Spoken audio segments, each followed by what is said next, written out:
Bandeko na ngai to katani lisusu, voilà ce que je craignais depuis tout à l'heure. Donc bandeko na ngai bozonga soki bozala bozali toujours wana, revenez toujours, je suis là, je suis avec vous. Je suis avec vous, revenez s'il vous plaît, revenez. Je m'attendais, c'est ce que je prédisais tout à l'heure, qu'on risque d'avoir un problème de coupure et que voilà c'est ce qui vient d'arriver. C'est vraiment malheureux. Taliban, tellement tout le monde qui buzoba et les kabango na ndenge ya kosakanate buzoba et les kibango na niveau moko inqualifiable. Bazali na parti la bango ezali présidentielle, mais okoyoka bango baza koloba baza ba opposant. Na ba ministre na bango, un certain ministre, il y a ceux qui a intérieur, ceux qui payent à Nîmes, Azako s'exprimer à Zolobake, lui il est dans l'opposition.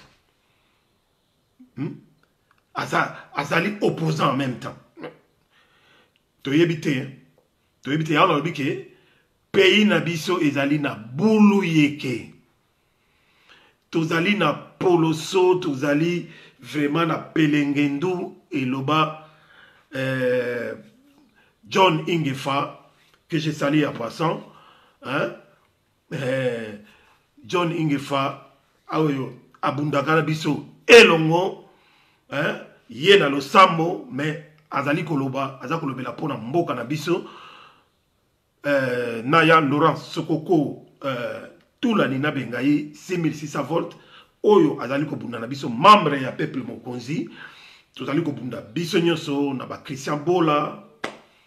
Kechiwa Yambo, commandant Eso, on est ensemble, tout ça, Kobunda, Bakrokwa Louose, Bisso, tout, hein, et Longo, on est ensemble, tout ça, qu'on continue, Kobunde Lambo, Kanabiso, vraiment, Bandikonangai, Oyobozalaki, Nakatia, Bokoto TV, Bomekakozonga, c'est dommage que l'émission est Kataninengewana, mais, en gros, on a un kolobanabino yango wana donc Taliban bandikonabisa IDPS bazali complètement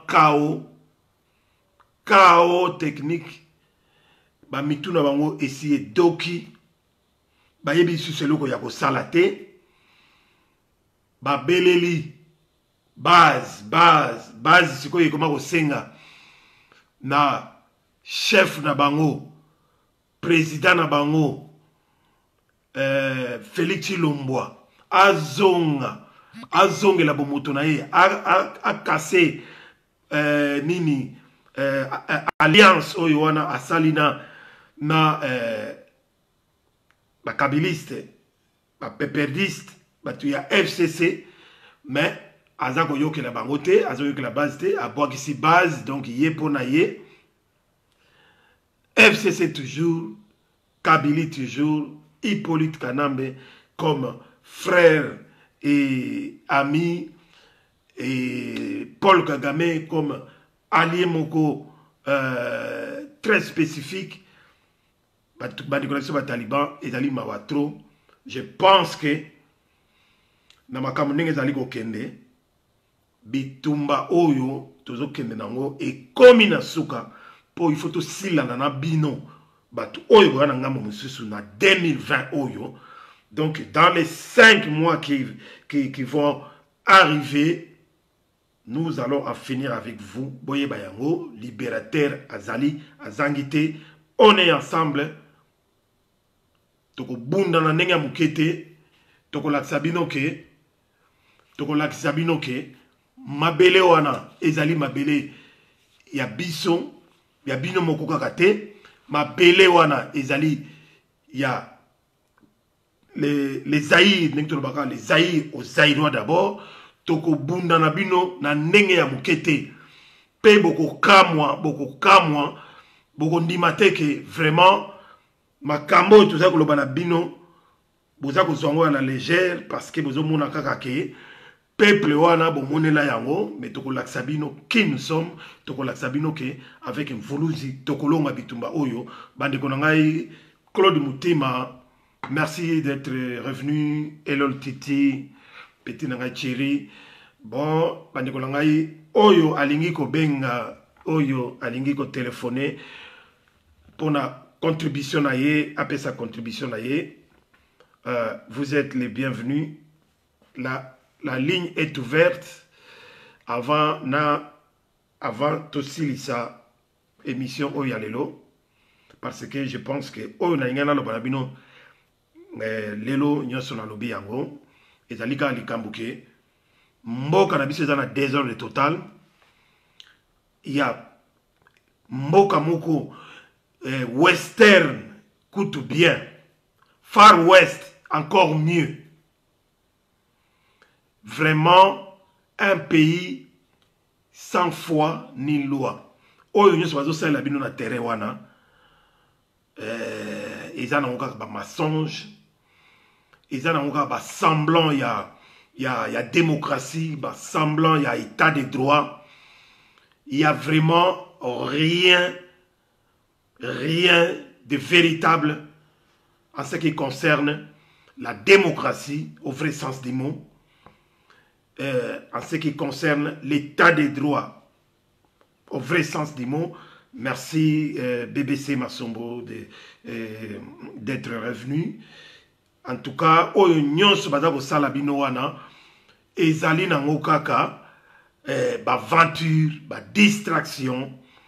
Il y a pas d'état de droit, il y a pas de démocratie. C'est au contraire une république à démocratiser du Congo. C'est comme ça que ça s'appelle. Mais, excusez-moi, pays wana po ekoma démocratique, il faut tobanda libosoko bengana Hippolyte Kanambe alias Joseph Kabila. Oyo avandeli bino wana na GLM soki na Kingakati, lokola vanda na GLM avandi na Gombe, ba préféré ba confiner Gombe pour la sécurité na ye, pour na mamaka mususu baza ko sala, pour bino bokufa nzala. Bazando tout ezala ya kokangama comme ça bokoma kolokota biloko na nzela kolia zelo jusqu'à ce que vous allez vous affaisser, vous affaiblir. Bon, comme ça bokoma ba légumes vous asuna makasa ko bundate yangona na lekili so pona wesa bino ke bulu yeke ezali na mboka na biso bato wana bakomi na soka. Alors bazako sala kaka ba dernier stratagème na bango pona ba zalaka kawana. Mais soki bino de peuple 15 millions oyo boza na capitale, soki lelo bobimi kaka 2 millions ou 3 millions ya pamba, bato wana bakopakata mbangu. Bato bao babimi na États-Unis na ndimi te ke balekaki 3 millions, na ndimi te ke balekaki 3 millions. Donc bino kaka na Kisasa wana na capitale. Parce que trop tanga Kivu te Kivu babanda ko bunda bana kala ba mesana na bitumba soki bango babunda kate mais basi babotola Nord Kivu na Sud Kivu. Mais bino batu oyo ya Kisasa ba kinoa, c'est à vous de faire quelque chose parce que tous les pays du monde entier oyo bazalaki assujetti, oyo bazalaki occupé, Oyo bazalaki sous la dictature. Tous ces pays-là, les restes des pays dans le monde, se sont révoltés à partir de leur capitale. Et ce qui veut dire que ce sont les capitale Nemutu et Libéra Kabamboka. Mais bino bana kin ce qui vous dit que boti kaka kabola la bobanga kaka ki babomi 5 babomi 10 babomi allez bo les misi eza mawatro. Toujours est-il que on est ensemble toko tika binote toko zala kaka obligé ya ko bundana bino elongo na ba manière tout. Fouébougué, bonsoir et merci d'être là, cher ami. Toko bundana ba nzela nyonso toko zala na bino elongo. la seule chose qu'on vous demande, c'est de mettre de côté la peur. La crainte, c'est l'ennemi numéro 1. Il y a peuple. Pour ceux qui vous disent que banga liboso, peuple wana a côté les matés et puis a côté la kaka sous esclavage. Pire encore, oh ils a causé la biso zaïrois. Ils a dit que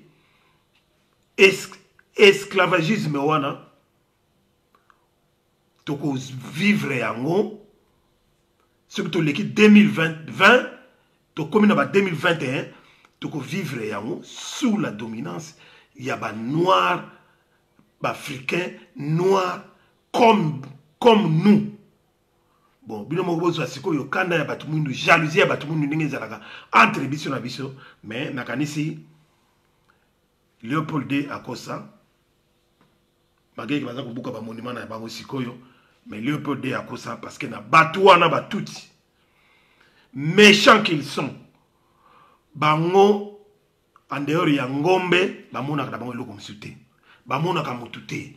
L'être humain n'a pas de valeur chez les Tutsi rwandais, les Tutsi ougandais. Bango mutu azana valeur devant ngombe. Ils préfèrent azana ba ngombe na ye azako battre la bango. Azako soigner bango ki yo mutu. Preuve bomona bino moko ndenge bazako boma batu na est na ba Kivu kuna ndenge bazako continuer ko boma batu tina Kisasa. Bazako boma ko kata batu ba mutu ko bimisa bana na ba mabomu. Et tout cela ça vous dit, est-ce que ça vous dit quelque chose pour vous comprendre qu'il faut tout élément. Il faut tout élément. Ce n'est pas pour nous mais c'est pour le bien de tout le monde.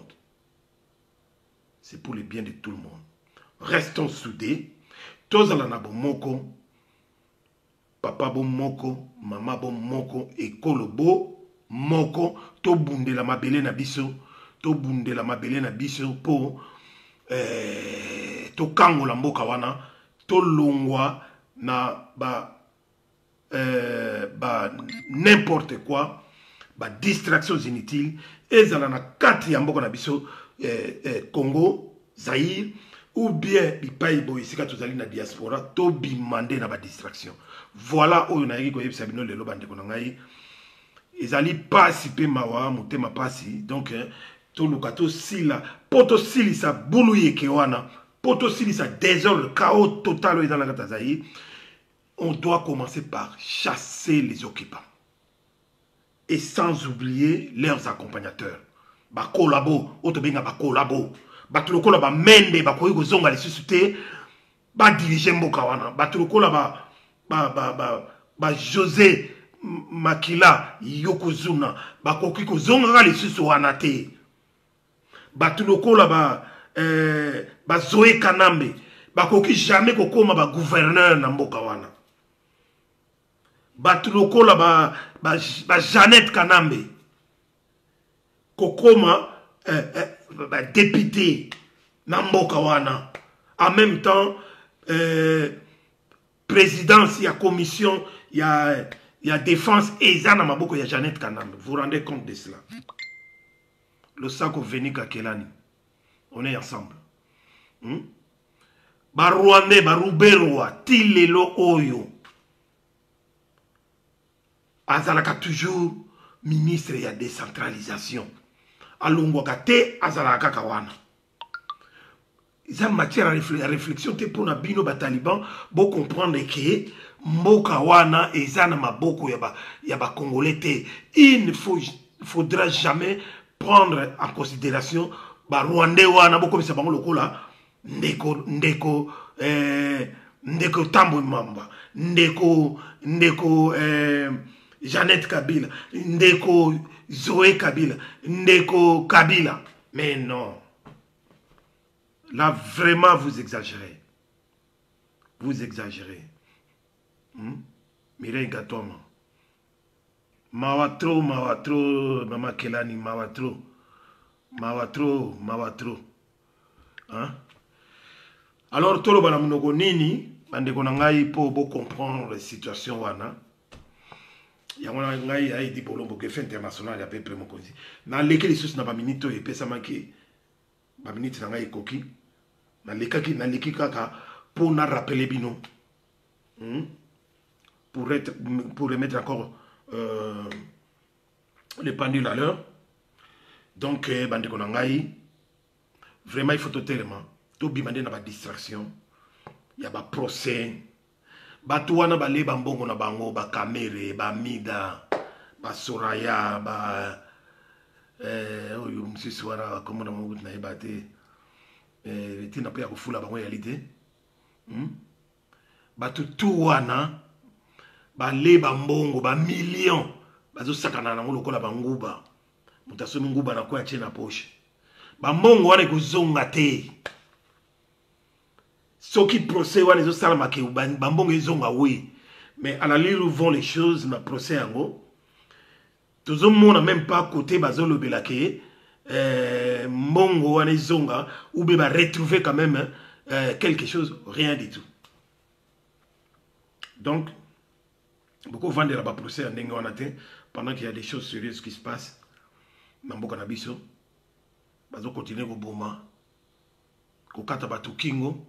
Derema na moni mutu wa mutu na kati ya nzela mutu ya ndeko na biso congolais na kati ya nzela na Sud Kivu wana na kati ya nzela mutu ezo baluka bauti ko kata babwaki na nzela bo zwana no bo mona nanu douleur wana yango bomoni biloko biso to lalaka te to lalaka pongi te.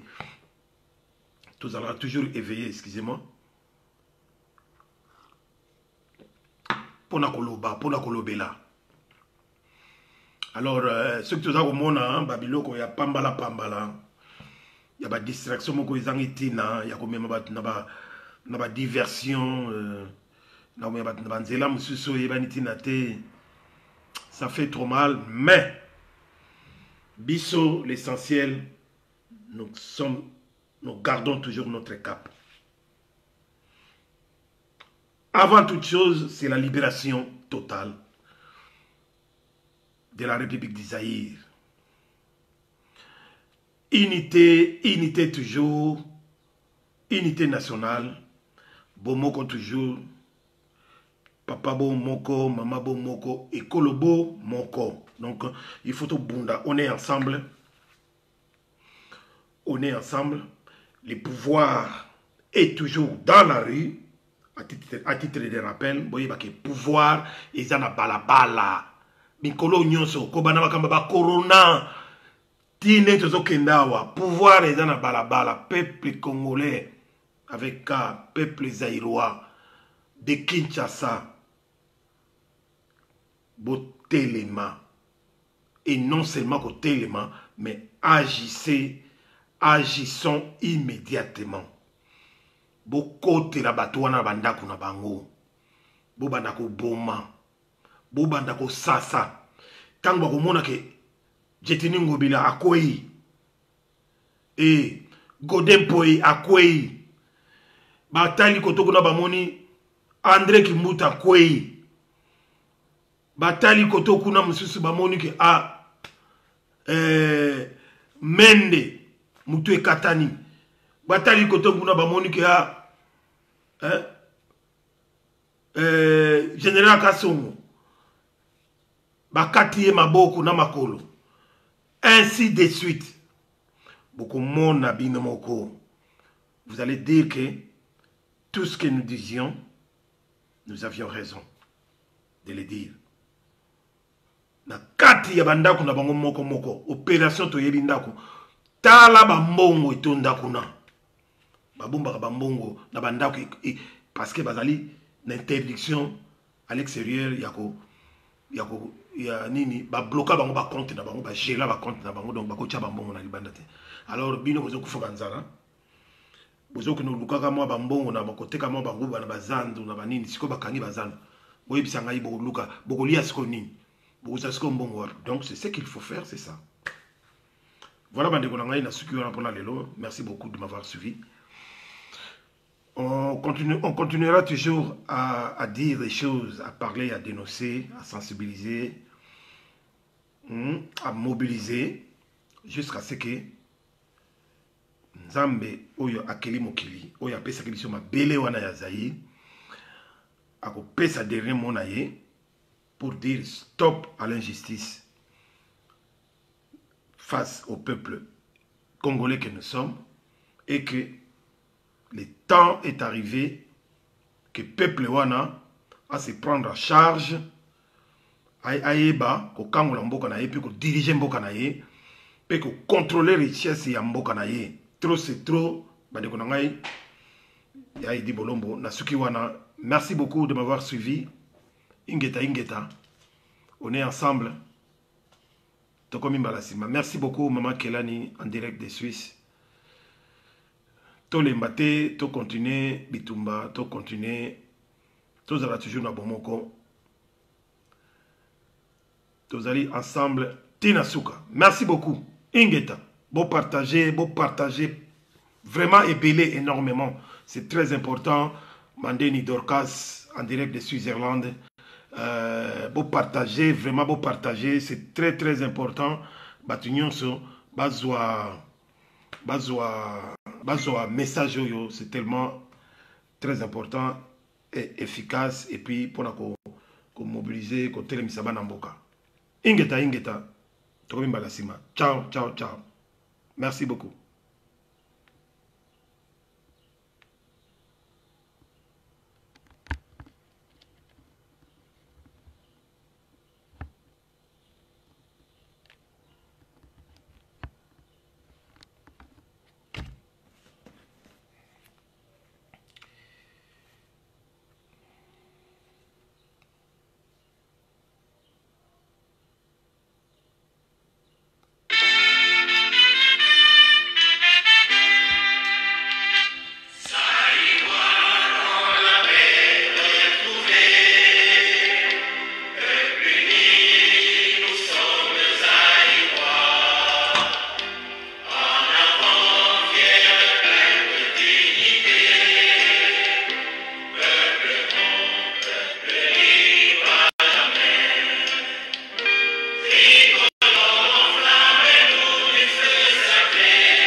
Karim du tout.